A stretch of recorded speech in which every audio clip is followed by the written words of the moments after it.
imagine that if the motion we had here tonight was Christianity is a religion of peace, we get to the Q&A, perhaps even before, and somebody would say, if the other side were arguing for that, somebody would say, what about the Crusades? What about that? And then there'd be some other clever clogs who'd say, what about that Florida pastor the other week? That was a nasty business. That's Christianity for you. If we'd had tonight, Judaism is a religion of peace, the other side were trying to argue that. Sure as anything. There'd be people popping up in the hall tonight saying, oh, there's this bit in one of the Old Testament books, really, really bad. All sorts of massacres going on. Why don't you talk about that? There might even be people trying to say that, the argument that Judaism was a religion of peace couldn't be argued because people would say, look at what Israel is doing, and isn't that a direct response, and so on. So let's not have a debate about Islam and whether or not Islam is a religion of peace without talking about the facts to do with Islam. It's an absurd situation we're in, where nothing that anyone does whilst being Muslim is any responsibility of Islam's. Yet anything anyone does whilst being a Christian or a Jew is responsibility of all Christians, all Jews. Let's make this as straightforward as I can. Hey VeraCity, welcome back to the channel. It's a girl VeraMoore, and I'm back with another reaction video. Today I'll be reacting to modern wisdom, and we have, if you could only watch one video about Islam, please let it be this one, epic speech. Let's go, guys. And take the categorization that eminent scholars like Bernard Lewis, Ibn Waraq have made. Let's say Islam is a very, very complex thing. And the best way I can do this in the very short time I have is say you have three Islams. Islam 1, 2, and 3. Islam 1, the Quran and the life of Muhammad and the Hadith. Islam 2, the tradition of the Sharia. Islam 3, what Muslims do now. The first of those things, Islam, the Quran, and so on, is bad. It is bad. There is a lot of violence in it. And what's worse, the peaceful verses are superseded by the violent verses. The violent verses also, sadly, are more numerous in number. Then you've got the life of Muhammad. Again, a bad man. A very bad man, it has to be said. Not a great role model, if you look at it. Takes child brides, abuses a small girl, multiple wives, himself a warrior, himself a war criminal, himself beheads Jews. This, I would have thought, would be a signal of not great peacefulness. Then you've got the tradition of the Sharia. Again, not great peacefulness. Still, no schools of Sharia that people in this hall would want to submit to. And thirdly, what Muslims do now. Thankfully, there is some hope in that one. Because most Muslims, thank goodness, I almost said thank God, but old habits die hard. Most Muslims don't do what those texts say. Douglas Murray challenges the notion that Islam is a religion of peace by pointing to various passages in the Quran that seem to endorse violence and to the historical record of the life of Muhammad, who, according to some interpretations, led a life that included acts of war and conquest. Murray argues that to understand the role of Islam in contemporary conflicts and acts of terrorism, one must look critically at these aspects of Islamic history and scripture.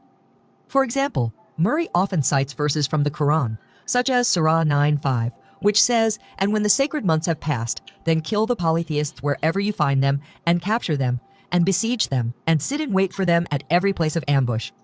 Critics of Islam argue that such passages have been used to justify violence by extremist groups.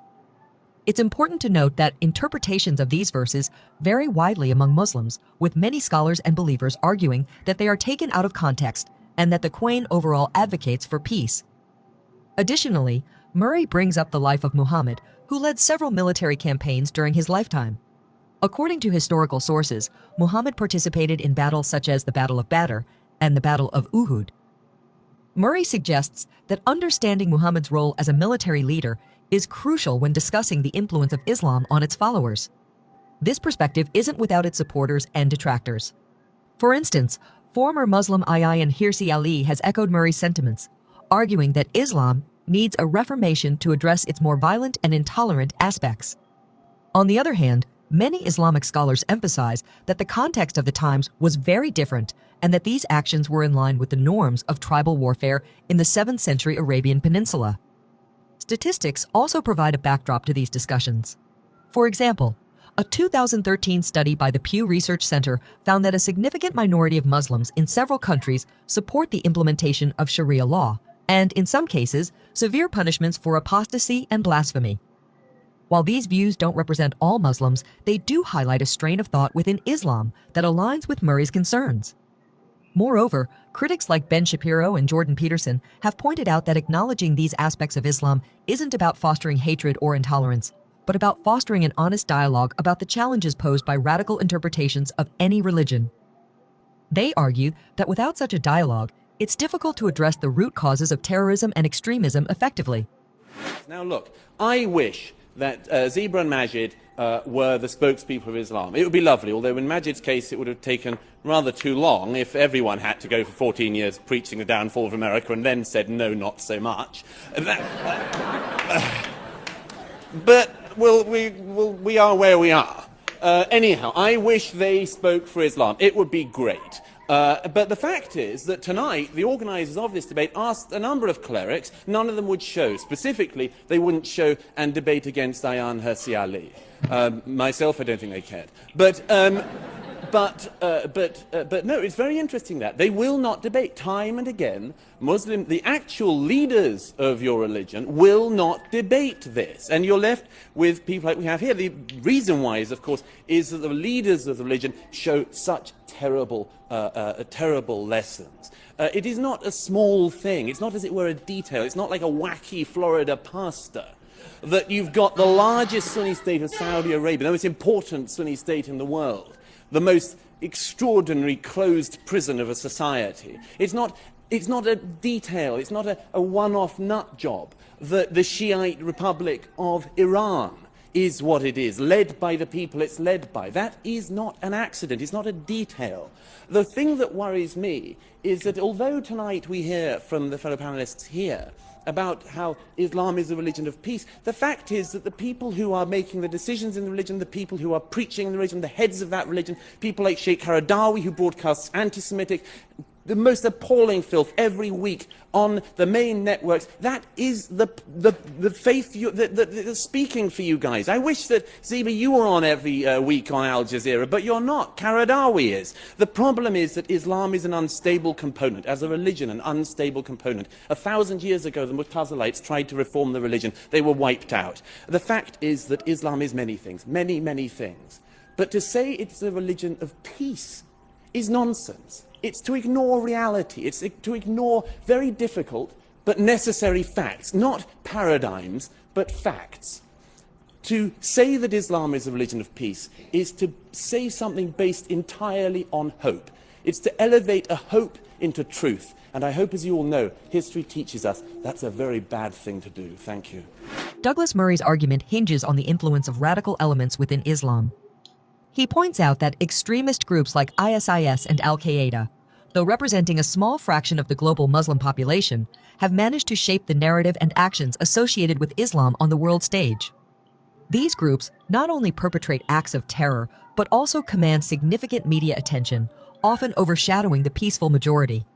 This phenomenon skews public perception and makes the actions of a few appear representative of the whole.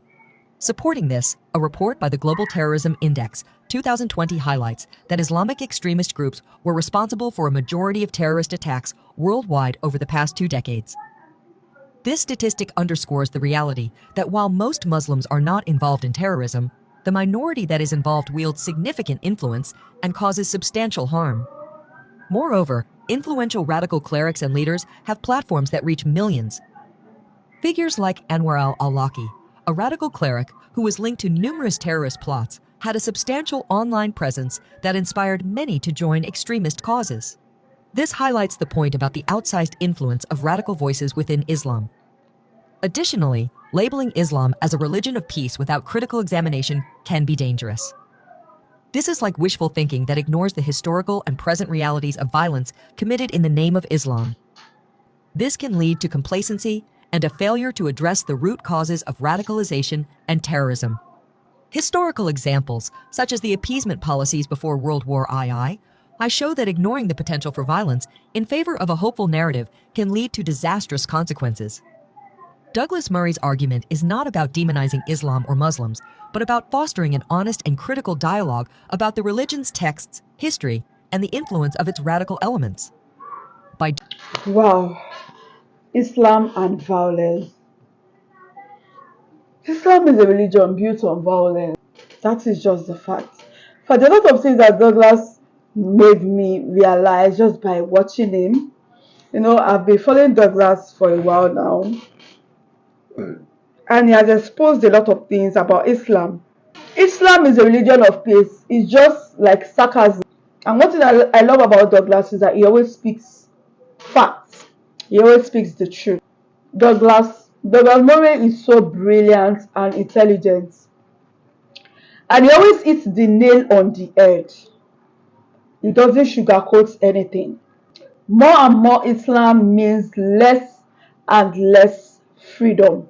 Wherever Islam goes, destruction always goes. So sad. So Islam is built on violence. Even the Prophet Muhammad was violent. Really sad. Islam and humanity can never go hand in hand. I honestly wish we could have more people like Douglas.